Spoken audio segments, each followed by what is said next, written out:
Hey everybody, Crystal Gamer here with a brand new tutorial on some Sims 4 custom content creation. So today I am going to teach you how to create a poster in The Sims. So this is pretty easy. This is one of the easiest things I have found in the way of custom content. So I thought that I would start with this. And so you'll want or need rather this thing that I have in front of me called Sims 4 Studio. So you get this by going to Google and Googling Sims 4 Studio download. When you Google Sims 4 Studio download, you will come up with the Sims 4 Studio download and install link here, or as I'll include this link below as well, but just if you're not on my video when you go to get it, this is how you get it.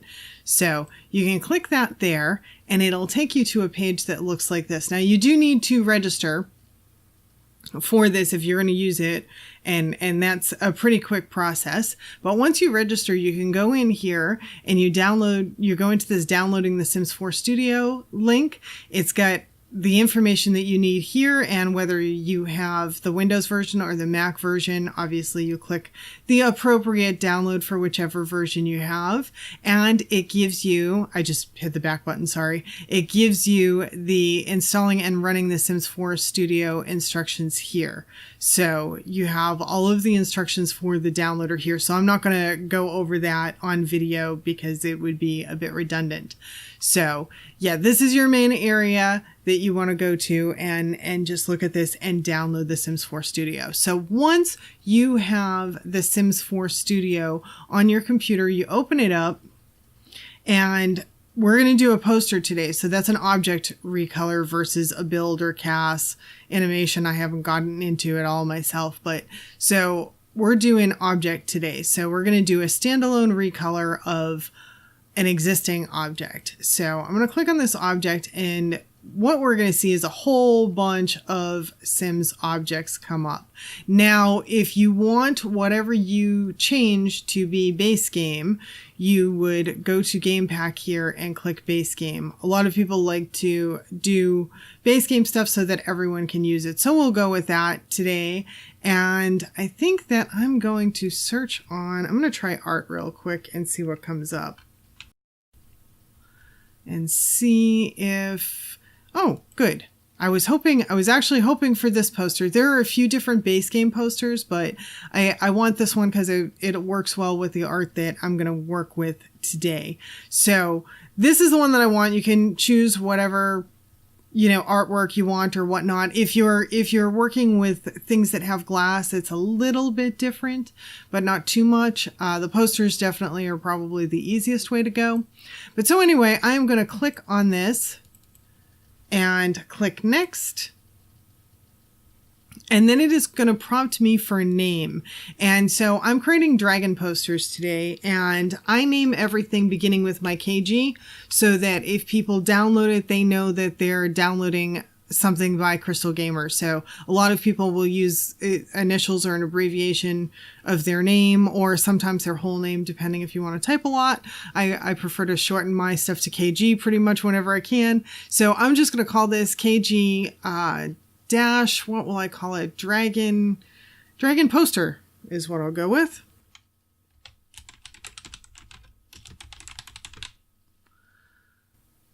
Okay, so we're calling this KG-Dragon poster, and then I'm going to click save.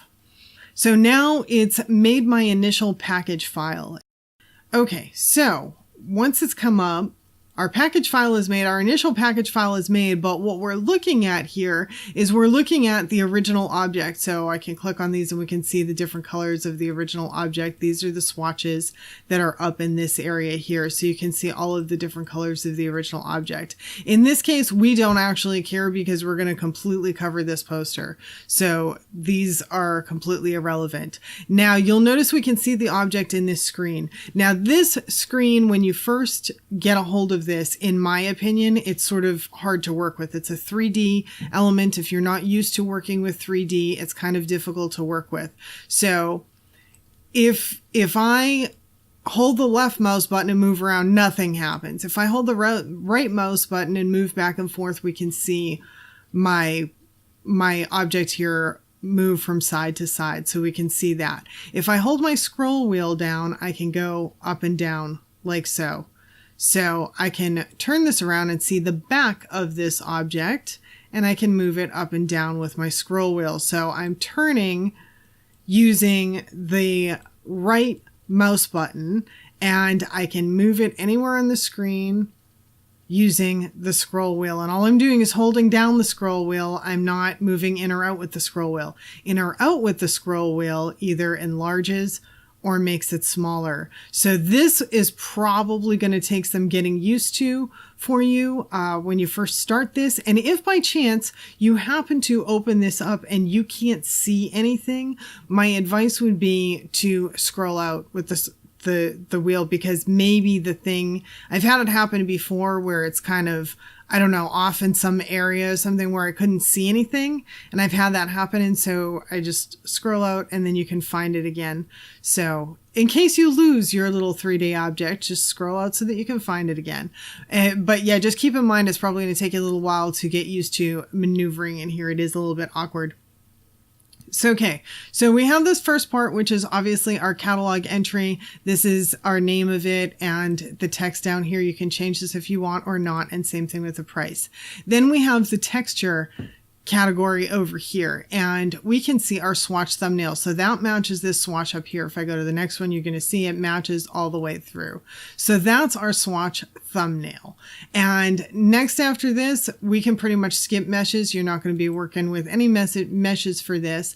Tags, you may want to work with at the end, especially the color tags. Anytime you're doing anything, you probably want to change the color to match whatever you're doing. There are a lot of CC artists out there, and this kind of drives me a little bit crazy in that there are a lot of CC artists that seem to forget to change this color thing. And this is important for when you search on objects. So like if you're looking for artwork, which you would normally have under decorations, and you can see this is decoration wall art right here, decorative decoration wall art. So that's what it's under in the game. And, you know, so when you're searching in the game and you go under decoration wall art, I don't know about you, but I do color searches all the time. I have a certain color room. I want something that kind of matches. So if I'm searching on yellow, I really kind of want the stuff that comes up. Like I want this poster to kind of be looking like it's yellow, you know, so this part to me is pretty important, but a lot of people I have found will forget this part. So try and remember to change the tags, and make sure that the rest of the tags go too. Like if you're changing some other stuff, like you want to make sure that the rest of them go the way they, you know, sound the way they should and seem appropriate. But so, okay, so enough on that. I'm going to go back to this texture element here because I'm going to try and keep this mostly simple. And now the next thing we do is we export this texture. So I'm on this, I'm going to click this export button here, and you see it goes back into my area to save files. And I'm just going to call this light. And it's automatically going to save it as a PNG, which is great. And then it opens the window for me. And I have my stuff all set to go to this folder. I believe it asks you the first time where you want it to go. The first time you do a save and you start a package, it'll ask you where you want it to go. So, and you set it to whatever you want. I obviously have a work in progress area here. So anyway, I'm going to go to this light thing and I am going to tell it to open in Photoshop. Now you don't necessarily need Photoshop, but you do need some kind of art program that you can do art stuff in. I'm a photographer, so I use Photoshop. It's what I'm most comfortable with. Every now and then I will use Illustrator. I'll tell you right now that these objects, when you export something out, they're really tiny. Like this here, the image size on this is only 2.6 inches by 2.6 inches. So this is a very, very small image. So one of the most challenging things to creating CC art is making the images small but still look good. And if you're working with a regular pixelated image, if it's very large, like if you have something like a 14 by 16 image and you're trying to cut it down to like 2 inches by 2 inches or something like that, it's going to lose a lot of quality. It's going to distort. Now, if you work in something like Illustrator and you're working with vector images, you can size those up and down as much as you want, but you have to be familiar with working with vector images in a program like Illustrator. I am much more comfortable in Photoshop because I've been a photographer for years, so this is kind of my wheelhouse. I'm trying to learn Illustrator because it absolutely does make it easier to size things down. Now, you just saw me size that up. All I did was change the view. I didn't actually change the size of the object. I just changed the view so we could see it a little bit better. And now what I want to do, so this is our poster, right? We can see our poster here. And the other thing, you'll notice these little things on the side here, and you might be wondering, what is going on here? What are these little things? Well, if I go back to the Sims 4 Studio, you'll notice that this poster has little like thumbtacks on the sides, right? See the little thumbtacks? And in this case, they're 4 different colors. Now, I'm going to change that to match the poster as well. I'm not going to leave those thumbtacks like they are, and you're going to see what I'm going to do.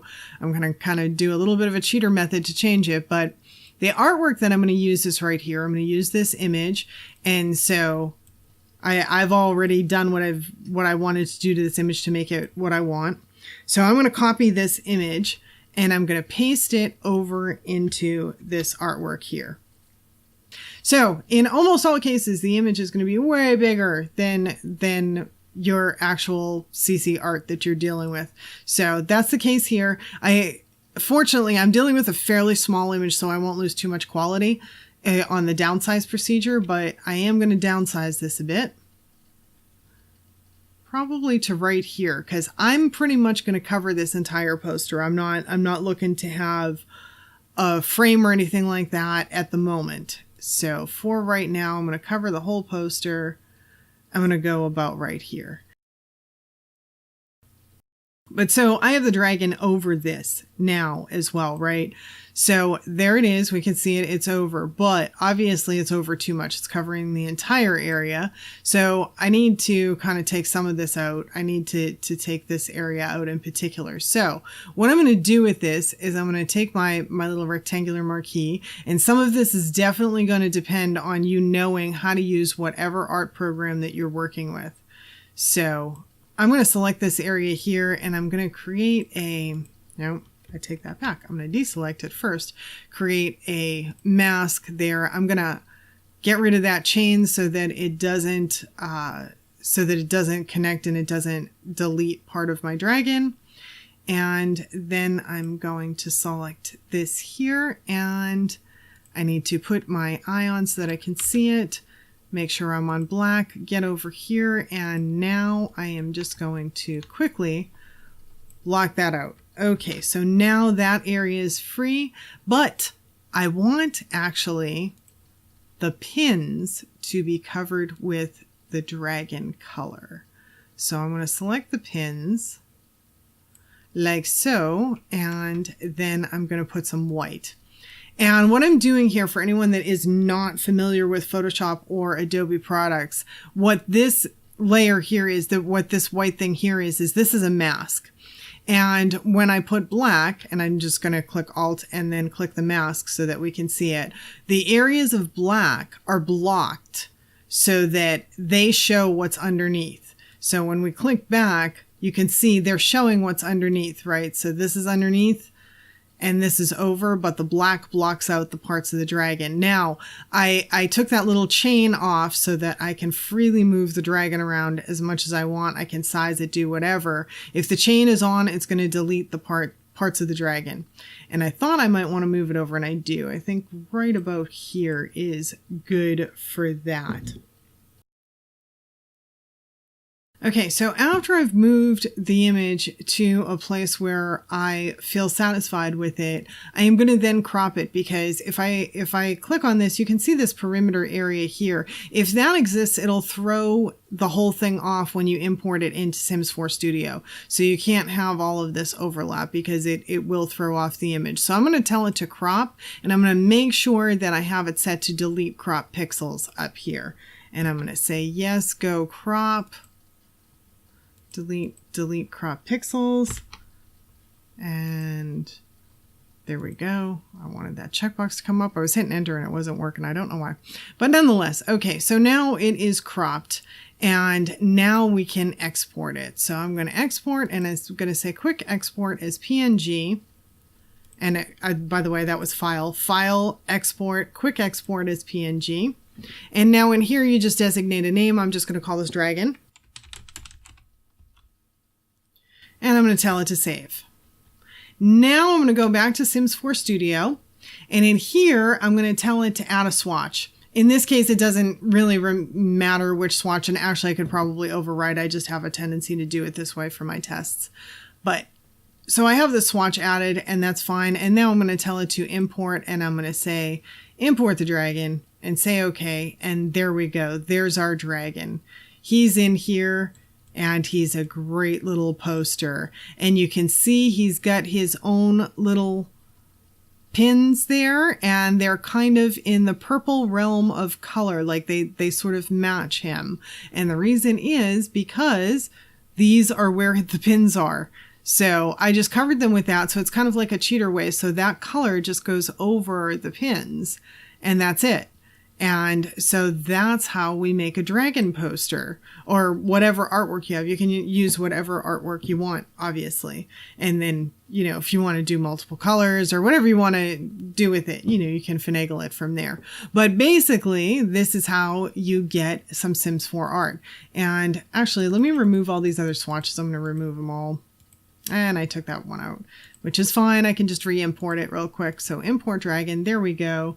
And this is kind of more of, I don't know, it's got a little bit of sort of purpley color in it. And it's got, I don't know what that is. I will have Photoshop tell me. So I'm going to take the eyedropper and I'm just going to pull that color from Photoshop. And I'm going to copy this hashtag here and tell it OK. Then I'm going to go into Sims 4 Studio and I'm going to click on this. And right here, I'm going to paste that color in. Make sure when you paste this color in, it's the hashtag with color, and don't accidentally, like if you're pulling the color from another app here that doesn't have a hashtag or has a hashtag outside of it, if you just copy this and put it into here and you eliminate the hashtag, you're going to get an error. It's not going to work. So anyway, all right. So I have my colors in there. I'm going to tag this and I'm going to call this, I don't know, it's like a purple and almost a reddish, orangish pink. I'm not even sure what color to call that. Maybe an orange red. I'm going to put it under orange red, I think. Orange and red because it's kind of in between. So, okay, so that's my dragon and I can fill out my name and say whatever I want to say. So if you want, you can fill this area out with your own stuff or you don't have to. This is completely up to you. Do pay attention though, every now and then if you select an item that is not typically purchasable, in other words, an item that a sim has to acquire by doing something, there'll be a button. I think it's under catalog. It's either under catalog or texture. I'm not sure, but there'll be a button that says make buyable. So make sure if you select something that isn't typically buyable to alter that you click that button, because otherwise you'll end up with a little bit of a problem. But so anyway, I have my description set. I have my dragon in here. I have my tags for the color. I can now save. And I say okay. And so KG Dragon Poster .package is saved. And then I have a separate folder that I use for testing my mods. And you can create one if you want. And so you know where you want to put mods. If you're here, you probably already do know. It's under Electronic Arts, The Sims Mods. And just so you're aware, if you don't already know this, when you're in your mods folder, you can only go one more level down. So I can do my mods testing, but I can't have any other folders in here with stuff in it because it won't read it. So you can only go one level down, even on your own testing stuff. So just keep that in mind. But so I'm going to take this package and I'm going to throw this in the testing area of my mods and then look at it inside the Sims and see what it looks like. So here we are in the game, and I built a little room here, and I put some paint, and I went to decorations and to wall hangings, and here is my poster right here. So that's what she looks like. So it's a good looking poster in the game. And so that's how easy it is to do something like create posters, CC posters. So I hope this was helpful for you. And if it was, please do hit that like button. Make sure and comment, share, subscribe. Definitely subscribe. Hit the little bell for notifications so you know when I put out new videos. I do how-to videos and LP builds, pack reviews. I've even done fashion videos and music videos and just pretty much all things Sims. So if you're interested in The Sims, definitely subscribe. And thanks so much for spending the time with me today. Hope to see you all back again next time. Bye now.